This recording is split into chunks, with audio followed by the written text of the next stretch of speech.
आपका स्वागत है। आज हम एक ऐसे बायोलॉजिकल प्रोसेस की गहराइयों में उतर रहे हैं जो हमारे प्लैनेट पर लाइफ के लिए आप कह सकते हैं फाउंडेशन है। हाँ बिल्कुल, एक बेहद जरूरी प्रोसेस। टॉपिक है फोटोसिंथेसिस इन हायर प्लांट्स, मतलब जो विकसित पौधे हैं वो अपना खाना कैसे बनाते हैं। हम इस पूरे प्रोसेस को समझने की कोशिश करेंगे, इसकी इंपॉर्टेंट डिस्कवरीज, इसके अंदर की कॉम्प्लेक्स मशीनरी और ये इतना क्रिटिकल क्यों है। और हमारे पास इसके लिए बायोलॉजी टेक्स्ट बुक के यूनिट 4 चैप्टर 11 से कुछ अंश हैं जिन पर हम आज बात करेंगे। तो हमारा मिशन क्या है? इन सोर्सेस से की टेकअवेज निकालना, उन्हें आसान भाषा में समझना और देखना कि ये सब हमारे लिए रेलेवेंट क्यों है। करें शुरू? जरूर, लेट्स स्टार्ट। तो शुरुआत करते हैं बिल्कुल बेसिक से। स्कूल के वो एक्सपेरिमेंट्स याद है, जैसे वो वेरीगेटेड लीफ, चितकबरा पत्ता, या फिर पत्ती को काले कागज से ढक देना। बिल्कुल याद है। उनसे ये पता चला था कि फोटोसिंथेसिस के लिए क्लोरोफिल चाहिए, मतलब वो हरा पिगमेंट, लाइट चाहिए और CO2 यानी कार्बन डाइऑक्साइड भी जरूरी है। और ये भी कि ये प्रोसेस सिर्फ पत्ती के हरे हिस्सों में होता है और वो भी रोशनी में। एग्जैक्टली। एक और एक्सपेरिमेंट था जिसमें पत्ती के एक हिस्से को टेस्ट ट्यूब में रखा था, साथ में KOH सोक्ड कॉटन जो CO2 एब्जॉर्ब कर लेता है।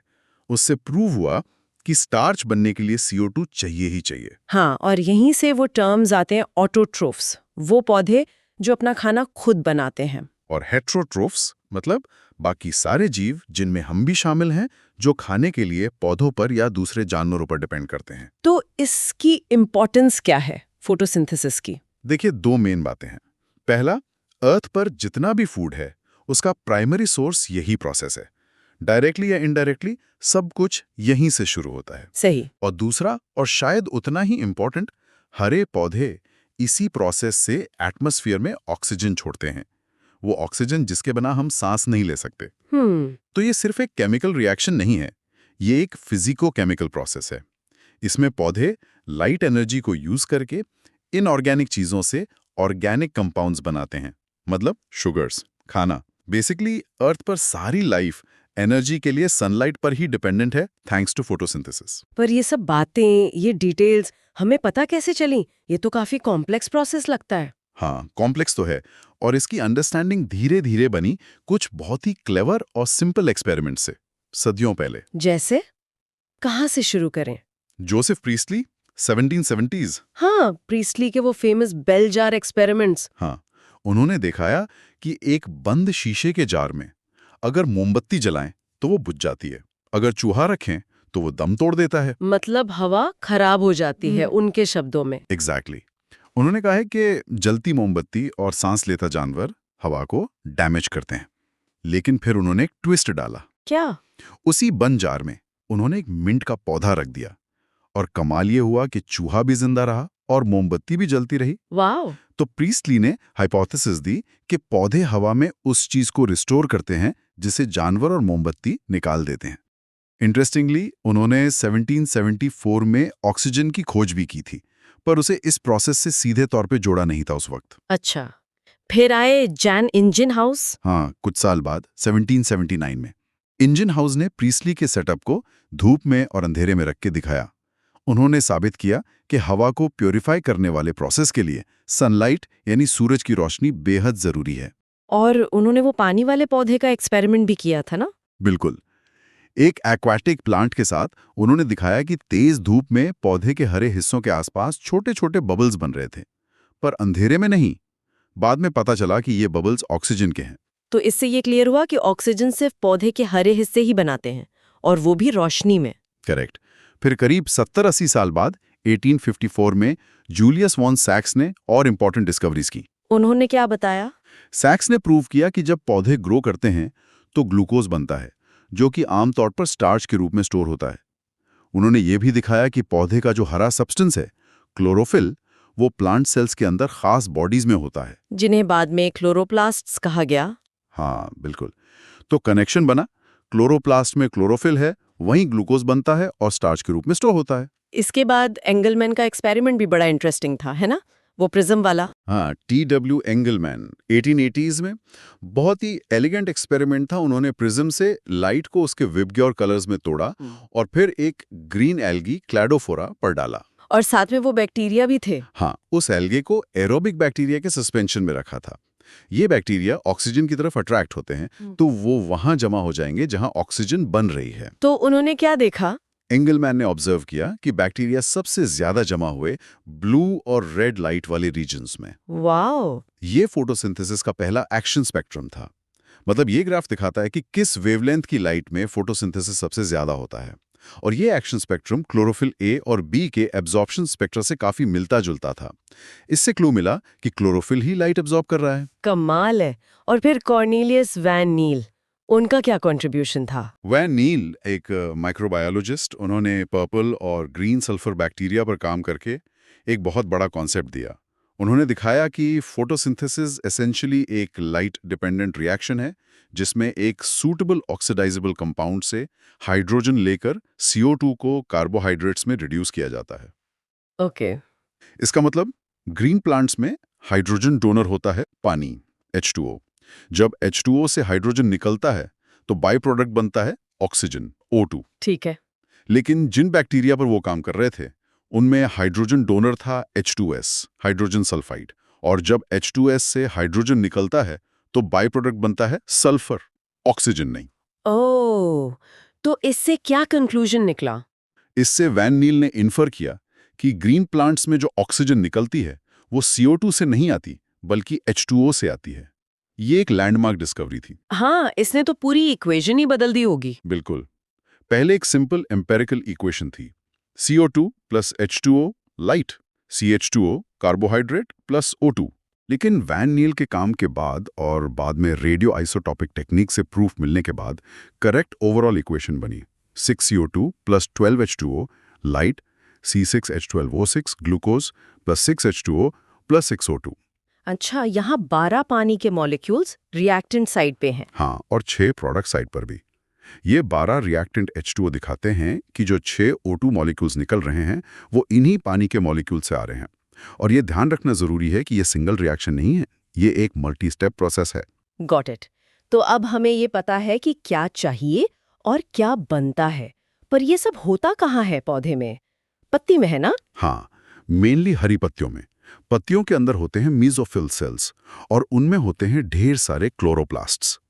ये क्लोरोप्लास्ट्स ही असल में फोटोसिंथेसिस की फैक्ट्री हैं। और ये क्लोरोप्लास्ट सेल में कहीं भी होते हैं?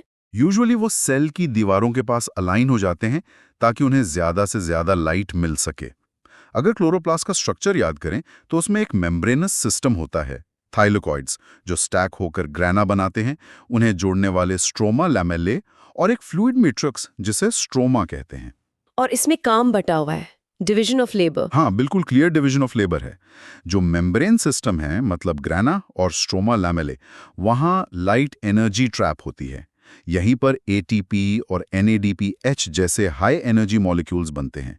इन रिएक्शंस को कहते हैं लाइट रिएक्शंस या फोटोकेमिकल फेज, क्योंकि ये लाइट पर डिपेंड करती हैं। एग्जैक्टली। और फिर आता है स्ट्रोमा, वो फ्लूइड मैट्रिक्स। यहाँ पर एंजाइमेटिक रिएक्शंस होती हैं जो CO2 को फिक्स करके शुगर बनाती हैं। इन रिएक्शंस को कहते हैं डार्क रिएक्शंस या बायोसिंथेटिक फेज। डार्क रिएक्शंस मतलब ये अंधेरे में होती हैं? नहीं, ये नाम थोड़ा कंफ्यूजिंग है। डार्क रिएक्शन का मतलब ये नहीं कि ये अंधेरे में होती हैं। ये लाइट पर डायरेक्टली डिपेंड नहीं करती, लेकिन ये लाइट रिएक्शंस के प्रोडक्ट्स यानी ATP और NADPH पर पूरी तरह डिपेंड करती हैं। जैसे ही लाइट बंद होती है, ATP, NADPH बनना बंद और कुछ देर में ये रिएक्शंस भी रुक जाती हैं। Okay, make sense. अब एक और चीज, पत्तियों में हरे रंग के इतने सारे शेड्स क्यों होते हैं? एक ही पौधे में भी अलग अलग हरे रंग दिखते हैं। अच्छा सवाल है। इसका जवाब मिलता है जब हम पत्ती के पिगमेंट्स को पेपर क्रोमैटोग्राफी से अलग करते हैं। पता चलता है कि पत्ती का हरा रंग किसी एक पिगमेंट से नहीं बल्कि 4 पिगमेंट्स के मिक्सचर से आता है। 4? कौन कौन से? एक तो है क्लोरोफिल A, जो ब्राइट या ब्लू ग्रीन होता है। फिर है क्लोरोफिल B, जो येलो या ग्रीन होता है। तीसरे हैं ज़ांथोफिल्स, जो येलो होते हैं। और चौथे कैरोटिनॉइड्स, जो येलो से येलो ऑरेंज होते हैं। तो फोटोसिंथेसिस के लिए इनमें से मेन कौन है? मेन प्लेयर है क्लोरोफिल A। अगर हम लाइट एब्जॉर्प्शन का ग्राफ देखें, फिगर 11.3a, तो क्लोरोफिल A सबसे ज्यादा लाइट एब्जॉर्ब करता है ब्लू और रेड रीजन्स में।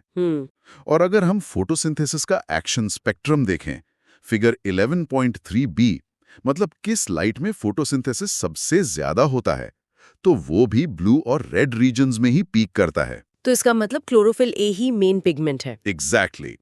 इससे हम कंक्लूड कर सकते हैं कि क्लोरोफिल ए फोटोसिंथेसिस से जुड़ा चीफ पिगमेंट है। वही लाइट एनर्जी को केमिकल एनर्जी में बदलने का मेन काम करता है। लेकिन मैंने फिगर 11.3c देखा, उसमें एब्जॉर्प्शन स्पेक्ट्रम, क्लोरोफिल ए और एक्शन स्पेक्ट्रम, फोटोसिंथेसिस के बीच परफेक्ट ओवरलैप नहीं है। कुछ और वेवलेंथ्स पर भी फोटोसिंथेसिस हो रहा है। बिल्कुल सही पकड़ा। यहीं पर रोल आता है बाकी पिगमेंट्स का, क्लोरोफिल बी, ज़ैंथोफिल्स और कैरोटिनॉइड्स। इन्हें कहते हैं एक्सेसरी पिगमेंट्स। एक्सेसरी मतलब हेल्पर्स? हाँ, एक तरह से हेल्पर्स ही हैं। ये वो लाइट एब्जॉर्ब करते हैं जिसे क्लोरोफिल ए एब्जॉर्ब नहीं कर पाता, और फिर उस एनर्जी को क्लोरोफिल ए को ट्रांसफर कर देते हैं। अच्छा, इसके दो फायदे हुए फिर। हाँ, एक तो पौधा वाइडर रेंज की लाइट को यूज कर पाता है, मतलब ज्यादा एफिशिएंट हो गया, और दूसरा, ये एक्सेसरी पिगमेंट्स क्लोरोफिल ए को हाई लाइट इंटेंसिटी से होने वाले डैमेज से भी बचाते हैं, जिसे फोटो ऑक्सीडेशन कहते हैं। इंटरेस्टिंग। तो ये पिगमेंट्स लाइट एब्जॉर्ब करते हैं। अब आते हैं लाइट रिएक्शंस की डिटेल्स पर। इस फेज में होता क्या क्या एग्जैक्टली? इसमें 4 मेन इवेंट्स होते हैं। 1. Light absorption. 2. वाटर स्प्लिटिंग, जिससे ऑक्सीजन निकलती है।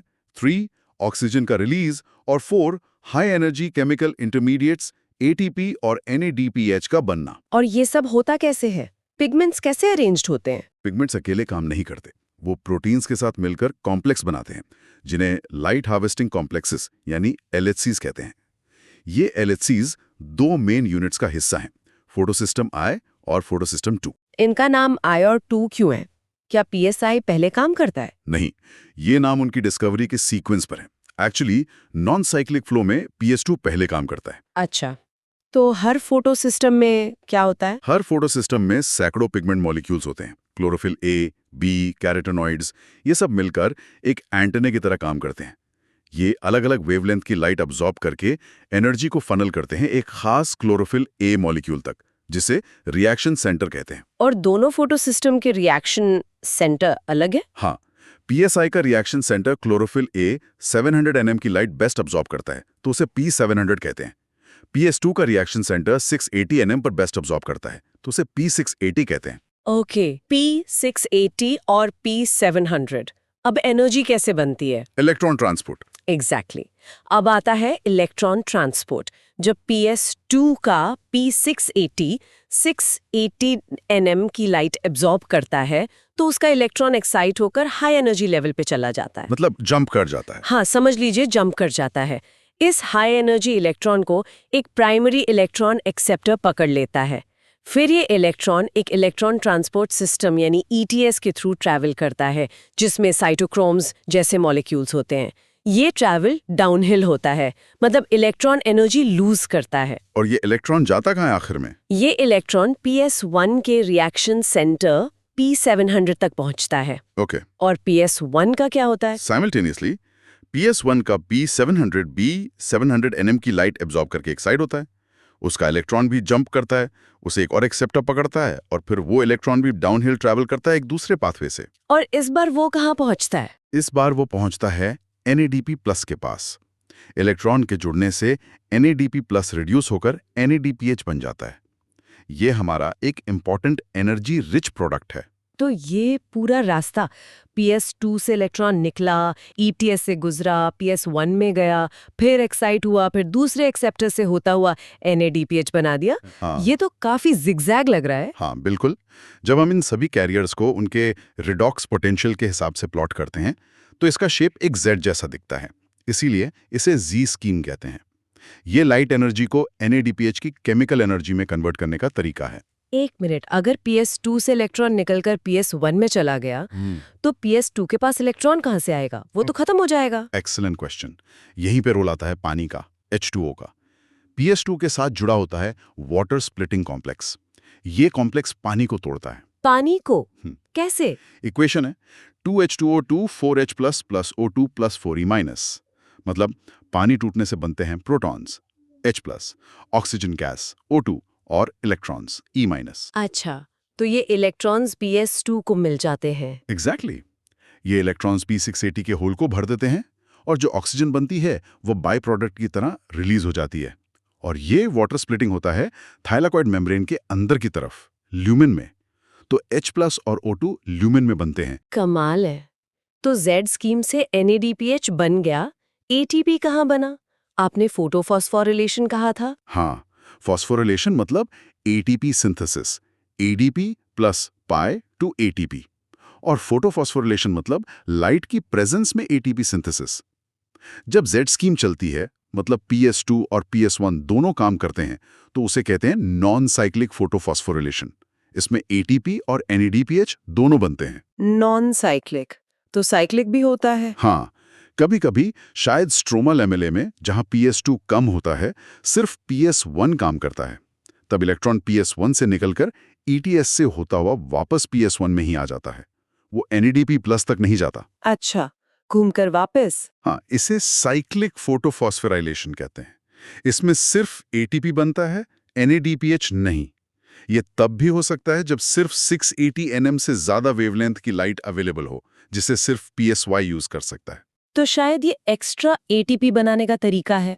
पॉसिबली, क्योंकि आगे हम देखेंगे केल्विन साइकिल में NADPH के मुकाबले ATP थोड़ा ज्यादा चाहिए होता है। तो ये साइक्लिक फ्लो उस जरूरत को पूरा करने में मदद कर सकता है। ओके, तो ATP बनता है फॉस्फोराइलेशन से, लेकिन ये बनता कैसे है? मैकेनिज्म क्या है? इसके लिए पीटर मिचेल ने कीमियो-ऑस्मोटिक हाइपोथेसिस दी थी, जिसके लिए उन्हें नोबेल प्राइज भी मिला। ये हाइपोथेसिस रेस्पिरेशन में ATP सिंथेसिस को भी एक्सप्लेन करती है। क्या है ये हाइपोथेसिस? बेसिक आइडिया है कि ATP सिंथेसिस जुड़ा है एक प्रोटॉन ग्रेडियंट से, यानी H+ आयंस की कॉन्सेंट्रेशन डिफरेंस से अक्रॉस अ मेम्ब्रेन। फोटोसिंथेसिस में ये मेम्ब्रेन है थाइलेकॉइड मेम्ब्रेन।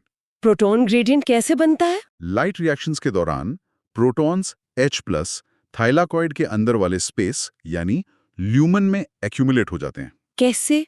कहाँ से आते हैं ये प्रोटॉन्स? 3 सोर्सेज हैं। एक, वाटर स्प्लिटिंग से H+ ल्यूमन में बनते हैं। दूसरा, जब इलेक्ट्रॉन्स ETS से गुजरते हैं तो स्ट्रोमा यानी बाहर से H+ को पकड़कर ल्यूमन अंदर में पंप कर दिया जाता है। तीसरा, जब स्ट्रोमा में NADPH बनता है तो भी स्ट्रोमा से H+ इस्तेमाल होते हैं, जिससे स्ट्रोमा में H+ कम हो जाते हैं। तो ल्यूमन में H+ ज्यादा, स्ट्रोमा में कम, एक ग्रेडियंट बन गया। एग्जैक्टली, ल्यूमन एसिडिक हो जाता है, pH कम। अब इस ग्रेडियंट में पोटेंशियल एनर्जी स्टोर हो गई है। और इस एनर्जी से ATP कैसे बनता है? इस ग्रेडियंट को तोड़ने का, यानी H+ को ल्यूमन से स्ट्रोमा में वापस जाने का एक ही रास्ता है, एक खास एंजाइम कॉम्प्लेक्स के थ्रू, जिसका नाम है ATP सिंथेज। अच्छा, ये एंजाइम एक चैनल की तरह है? हाँ, इसका एक हिस्सा मेम्ब्रेन में चैनल बनाता है और दूसरा हिस्सा स्ट्रोमा की तरफ निकला होता है। जब प्रोटॉन्स इस चैनल से तेजी से निकलते हैं डाउन द ग्रेडियंट, तो उससे एनर्जी रिलीज होती है। ये एनर्जी CF1 पार्ट में कन्फर्मेशनल चेंज लाती है, जिससे वो ADP और इनऑर्गेनिक फॉस्फेट PI को जोड़कर ATP बना देता है। वाओ, जैसे पानी के डैम से पानी गिरने पर टरबाइन घूमती है और बिजली बनती है। बिल्कुल वैसा ही एनालॉजी है। इसे प्रोटॉन मोटिव फोर्स कहते हैं। सो कीमोस्मोसिस के लिए चाहिए एक मेम्ब्रेन, एक प्रोटॉन पंप ETS, एक प्रोटॉन ग्रेडियंट और ATP सिंथेस। ब्रिलियंट। तो लाइट रिएक्शंस ने हमें दिया ऑक्सीजन, बाय बाय, और 2 एनर्जी पैकेट्स ATP और NADPH। अब इनका क्या करना है? अब इन एनर्जी पैकेट्स का इस्तेमाल होगा असली खाना बनाने में। यहीं से शुरू होता है फोटोसिंथेसिस का दूसरा फेस, बायोसिंथेटिक फेस, जिसे हम केल्विन साइकिल के नाम से जानते हैं। यहाँ CO2 का रोल आता है। हाँ, इस फेज में ATP और NADPH की एनर्जी यूज करके CO2 को फिक्स किया जाता है, मतलब उसे ऑर्गेनिक मॉलिक्यूल्स में बदला जाता है, अल्टीमेटली शुगर्स बनाने के लिए। ये रिएक्शंस क्लोरोप्लास्ट के स्ट्रोमा में होती हैं। और इन्हें डार्क रिएक्शंस क्यों कहते थे? क्योंकि ये डायरेक्टली लाइट पर डिपेंड नहीं करती, लेकिन जैसा हमने कहा, ये लाइट रिएक्शन के प्रोडक्ट्स ATP, NADPH पर पूरी तरह डिपेंड करती हैं। तो डार्क रिएक्शन नाम थोड़ा मिसलीडिंग है। ये अंधेरे में नहीं चलती, बस लाइट की डायरेक्ट जरूरत नहीं होती। ओके, तो CO2 से शुगर कैसे बनती है? इसका पता किसने लगाया? यहाँ क्रेडिट जाता है मेल्विन केल्विन और उनके साथियों को। वर्ल्ड वॉर 2 के बाद उन्होंने रेडियो एक्टिव कार्बन 14C का इस्तेमाल करके एल्गी पर एक्सपेरिमेंट्स किए। उन्होंने क्या पाया? उन्होंने पाया कि जब CO2 को फिक्स किया जाता है तो सबसे पहला स्टेबल प्रोडक्ट जो बनता है वो एक 3 कार्बन वाला ऑर्गेनिक एसिड है, 3 phosphoglyceric acid PGA। 3 carbon C3। Exactly. यहीं से C3 पाथवे का नाम आया। केल्विन ने पूरा पाथवे मैप किया जिसे केल्विन साइकिल कहते हैं, और इस काम के लिए उन्हें 1961 में नोबेल प्राइज मिला। क्या सभी पौधों में पहला प्रोडक्ट यही 3 कार्बन वाला PGA होता है? इनिशियली यही माना गया था, लेकिन बाद में कुछ और पौधों पर, खासकर ट्रॉपिकल ग्रासेस जैसे शुगर केन, मेज, एक्सपेरिमेंट्स हुए तो पता चला कि उनमें पहला CO2 फिक्सेशन प्रोडक्ट एक 4 कार्बन वाला एसिड है, oxaloacetic acid OAA। 4 carbon C4। Correct. तो इस बेसिस पर पौधों को 2 मेन टाइप्स में बांटा गया। C3 प्लांट्स जिनमें पहला प्रोडक्ट C3 एसिड PGA बनता है, C4 प्लांट्स जिनमें पहला प्रोडक्ट C4 एसिड OAA बनता है। लेकिन C3 प्लांट्स में एक और मिस्ट्री थी। CO2 को एक्सेप्ट कौन करता है? मतलब कौन सा मॉलिक्यूल CO2 से जुड़कर PGA बनाता है? लॉजिक तो कहता था कि 2 कार्बन का मॉलिक्यूल होना चाहिए, 2C + 1C CO2 = 3C PGA। Scientist ने कई साल उस हाइपोथेटिकल 2 कार्बन एक्सेप्टर को ढूंढा, लेकिन सरप्राइज, डिस्कवरी हुई कि CO2 एक्सेप्टर असल में एक 5 कार्बन की शुगर है, राइबोलोज 1,5-बिसफॉस्फेट RUBP। 5 कार्बन, फिर 3 कार्बन PGA कैसे बना? जब RUBP 5C CO2 1C को एक्सेप्ट करता है तो एक अनस्टेबल 6 कार्बन कंपाउंड बनता है जो फौरन टूटकर 3 PGA के 2 मॉलिक्यूल्स 3C + 3C बना देता है। आहा, गॉट इट। अब आते हैं केल्विन साइकिल पर। ये चलता कैसे है और क्या ये सिर्फ C3 प्लांट्स में होता है? नहीं, ये बहुत इंपॉर्टेंट पॉइंट है। केल्विन साइकिल सभी फोटोसिंथेटिक प्लांट्स में होता है, चाहे वो C3 हो या C4। शुगर बनाने का मेन बायोसिंथेटिक पाथवे यही है। इसके 3 मेन स्टेजेस हैं। कौन कौन से? पहला, कार्बोक्सिलेशन।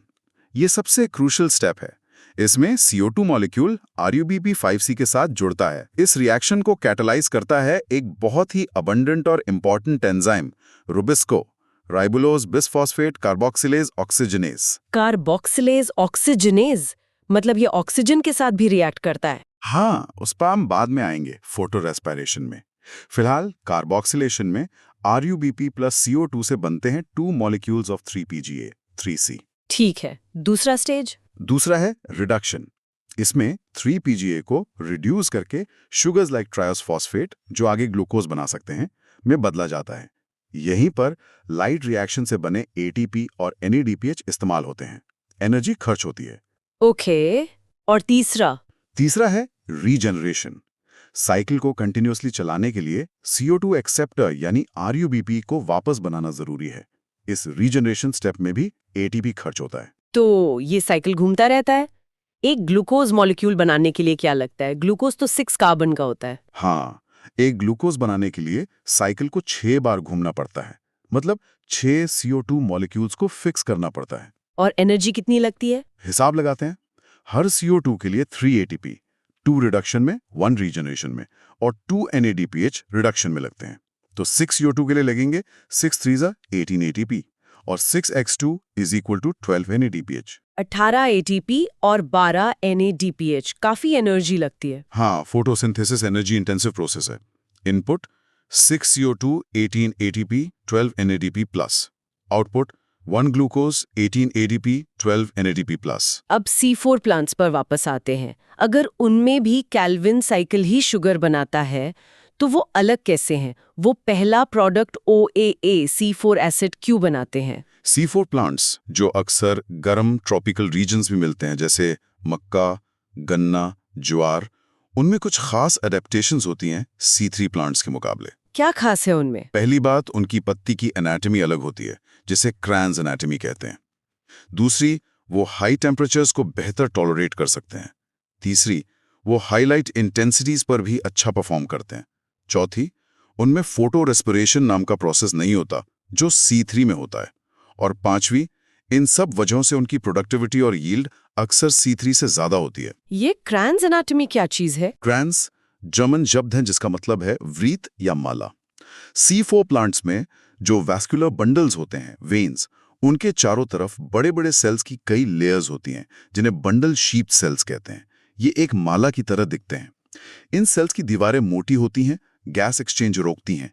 इनमें क्लोरोप्लास्ट खूब होते हैं और इनके बीच इंटरसेल्युलर स्पेस नहीं होता। इनके बाहर नॉर्मल मीजोफेर सेल्स होते हैं। अच्छा, तो 2 तरह के सेल्स इन्वॉल्व हैं। अब C4 पाथवे, जिसे हैचन स्लैक पाथवे भी कहते हैं, वो काम कैसे करता है? ये एक 2 स्टेज प्रोसेस है जो इन दोनों तरह के सेल्स में बटा हुआ है। 1. Mesophyll cells. यहाँ हवा से आई CO2 को रूबीपी नहीं बल्कि एक 3 carbon molecule phosphoenolpyruvate PEP accept करता है। एंजाइम है PEP कार्बोक्सिलेज PEPकेस। इंपॉर्टेंटली यहाँ रूबिस्को नहीं होता। PEP 3C plus CO2 1C plus oxaloacetic acid OAA 4C। ये OAA फिर मैलिक एसिड जैसे दूसरे C4 एसिड्स में बदल जाता है। ओके, OAA बन गया मीजोफिल में। फिर ये C4 एसिड ट्रांसपोर्ट होकर जाता है अंदर वाले बंडल शीट सेल्स में। ठीक है। 3. Bundle sheath cells. यहाँ ये C4 एसिड टूटता है, इससे CO2 रिलीज होती है और एक 3 कार्बन मॉलिक्यूल वापस बनता है। CO2 रिलीज हुई बंडल शीट सेल के अंदर। हाँ, और ये CO2 अब एंटर करती है कैल्विन साइकिल में, जो बंडल शीट सेल्स के क्लोरोप्लास्ट्स में चल रहा होता है। बंडल शीट सेल्स में रूबिस्को एंजाइम खूब होता है, पर PP केस नहीं होता, तो यहाँ नॉर्मल C3 साइकिल से शुगर बन जाती है। और वो जो 3 कार्बन मॉलिक्यूल बचा था C4 एसिड टूटने के बाद? 5. वो वापस ट्रांसपोर्ट होकर मीजोफिल सेल में जाता है और वहां रीजेनरेट होकर फिर से PEP बन जाता है। Cycle complete. वाओ! तो C4 प्लांट्स ने CO2 को पहले मीजोफिल में पकड़ा, C4 एसिड बनाकर बंडल शीट में भेजा, वहां CO2 छोड़ी और फिर उस CO2 को कैल्विन साइकिल में डाला। ये तो बड़ा कॉम्प्लिकेटेड रास्ता है। इसका फायदा क्या हुआ? इसका मेन फायदा जुड़ा है फोटो रेस्पिरेशन से बचने में। हाँ, आपने बताया था रूबिस्को एंजाइम का नाम कार्बोक्सिलेज ऑक्सीजनेज है। ऑक्सीजनेज का क्या मतलब? इसका मतलब है कि रूबिस्को की एक्टिव साइट पर CO2 भी बाइंड कर सकती है और ऑक्सीजन O2 भी। ये दोनों कंपीट करते हैं बाइंडिंग के लिए। तो कब CO2 बाइंड करेगी और कब O2? ये डिपेंड करता है CO2 और O2 की रिलेटिव कॉन्सेंट्रेशन पर। जनरली रूबिस्को की एफिनिटी CO2 के लिए ज्यादा है, लेकिन अगर O2 ज्यादा हो या CO2 कम हो तो O2 बाइंड कर जाती है। और जब O2 बाइंड करती है तब क्या होता है? C3 प्लांट्स में जब रूबिस्को O2 से बाइंड करता है CO2 की जगह, तो रूबिस्को 5C प्लस O2 से PGA 3C का एक मॉलिक्यूल तो बनता है, पर साथ में एक 2 कार्बन मॉलिक्यूल फॉस्फोग्लाइकोलेट भी बनता है।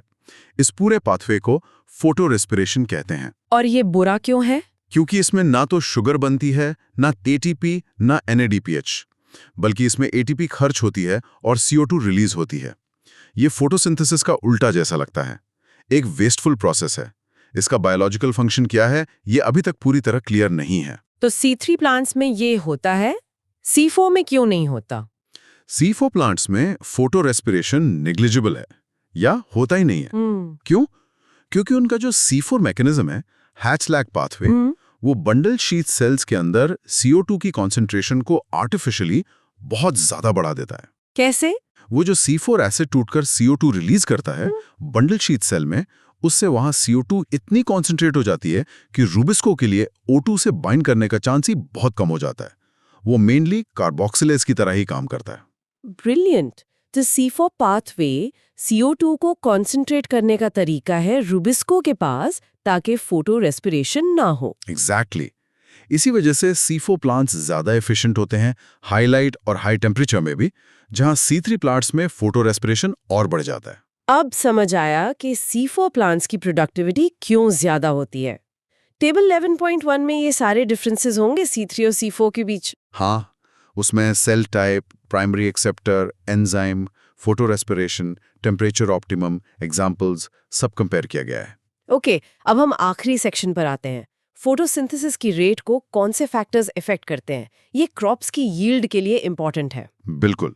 फैक्टर्स 2 तरह के हैं, इंटरनल प्लांट फैक्टर्स और एक्सटर्नल फैक्टर्स। इंटरनल फैक्टर्स मतलब? जैसे पत्ती का number, size, age, orientation, angle towards light, mesophyll cells और क्लोरोप्लास्ट्स कितने हैं, पत्ती के अंदर CO2 कॉन्सेंट्रेशन कितनी है, क्लोरोफिल का अमाउंट कितना है, ये सब प्लांट की जेनेटिक मेकअप और उसकी ग्रोथ पर डिपेंड करते हैं। और एक्सटर्नल फैक्टर्स? वो हैं सनलाइट, टेम्परेचर, CO2 कॉन्सेंट्रेशन और वाटर। जब इतने सारे फैक्टर्स हैं तो रेट किस पर डिपेंड करेगी? यहाँ आता है Blackman's law of limiting factors 1905।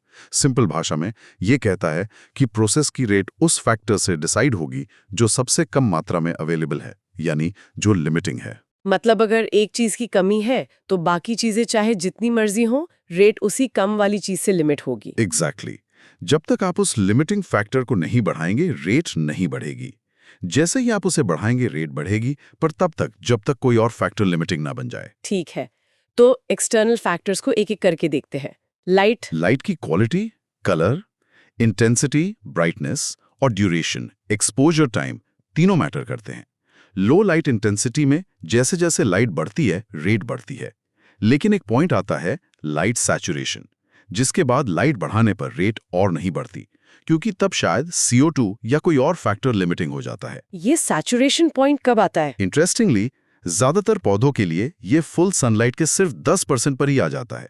तो खुले में उगने वाले पौधों के लिए लाइट रेयरली लिमिटिंग होती है, सिवाय घने जंगलों या छाया वाले पौधों के। हाँ, बहुत ज्यादा लाइट क्लोरोफिल को डैमेज करके रेट कम भी कर सकती है। फोटो इनहिबिशन, ये एक मेजर लिमिटिंग फैक्टर है फोटोसिंथेसिस के लिए। क्यों? क्योंकि हमारे एटमॉस्फेयर में CO2 बहुत कम है, सिर्फ 0.03 से 0.04%। इतनी कम? हाँ, अगर CO2 कॉन्सेंट्रेशन को 0.05% तक बढ़ाया जाए तो C3 प्लांट्स की रेट काफी बढ़ सकती है। C4 प्लांट CO2 के लिए ज्यादा एफिशिएंट हैं। वो करंट लेवल्स लगभग 360 μL/LN पर ही सैचुरेट हो जाते हैं, जबकि C3 प्लांट्स 450 μL/LN पर या से ज्यादा CO2 पर भी रिस्पॉन्ड करते रहते हैं। इसका मतलब आज की CO2 लेवल्स C3 प्लांट्स के लिए लिमिटिंग है? हाँ, लार्जली। इसी फैक्ट का फायदा उठाकर ग्रीन हाउस क्रॉप्स जैसे टमेटोज और बेल पेपर्स को CO2 एनरिच्ड एटमॉस्फेयर में उगाया जाता है ताकि यील्ड ज्यादा मिले। राइट। अब टेम्परेचर। डार्क रिएक्शंस एंजाइमेटिक हैं, इसलिए टेम्परेचर पर बहुत डिपेंड करती हैं। लाइट रिएक्शंस भी टेम्परेचर सेंसिटिव हैं, पर कुछ कम। तो ऑप्टिमम टेम्परेचर होता होगा? हर प्लांट का एक ऑप्टिमम टेम्परेचर रेंज होता है। C4 प्लांट्स का ऑप्टिमम C3 प्लांट से ज्यादा होता है, इसीलिए वो गर्म क्लाइमेट्स में ज्यादा सक्सेसफुल हैं। ट्रॉपिकल प्लांट्स का ऑप्टिमम टेम्परेट प्लांट से ज्यादा होता है। ऑप्टिमम से कम या ज्यादा टेम्परेचर पर रेट कम हो जाती है। और आखिरी factor, water. Water light reaction का रिएक्टेंट है, लेकिन फोटोसिंथेसिस की रेट पर इसका इफेक्ट ज्यादातर इनडायरेक्ट होता है। इनडायरेक्ट मतलब? जब पानी की कमी होती है, वाटर स्ट्रेस, तो पौधे अपने स्टोमाटा बंद कर लेते हैं ताकि पानी का लॉस कम हो। स्टोमाटा बंद होने से CO2 पत्ती के अंदर नहीं आ पाती, तो फोटोसिंथेसिस रेट कम हो जाती है। और पत्तियां मुरझा भी जाती हैं? हाँ, विल्टिंग से लीफ का सरफेस एरिया कम हो जाता है लाइट अब्जॉर्ब करने के लिए, और ओवरऑल मेटाबॉलिक एक्टिविटी भी स्लो हो जाती है। तो वाटर स्ट्रेस इनडायरेक्टली फोटोसिंथेसिस को काफी अफेक्ट करता है। वाओ! तो ये थी पूरी कहानी फोटोसिंथेसिस की। अगर समराइज करें तो हमने क्या-क्या समझा? फोटोसिंथेसिस के लिए चाहिए लाइट, CO2, वाटर, क्लोरोफिल। ये होता है क्लोरोप्लास्ट्स में।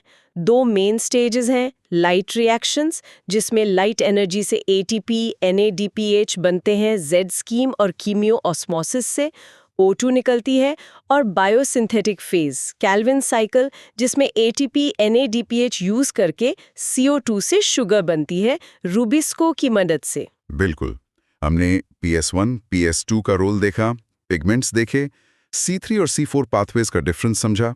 पहला product PGA, VSOAA, primary acceptor RubyP, VSPEP, enzymes rubisco, VSPEP case, cross anatomy का रोल C4 में, और सबसे इंपॉर्टेंट फोटो रेस्पिरेशन का होना C3 या न होना C4 में। हाँ, और आखिर में हमने लिमिटिंग फैक्टर्स देखे, लाइट, CO2, टेम्परेचर, वाटर, जो इस प्रोसेस की स्पीड को कंट्रोल करते हैं। ये पूरी डिस्कशन दिखाती है कि एक मामूली सी दिखने वाली पत्ती के अंदर कितनी सोफिस्टिकेटेड और एफिशिएंट मशीनरी काम कर रही है।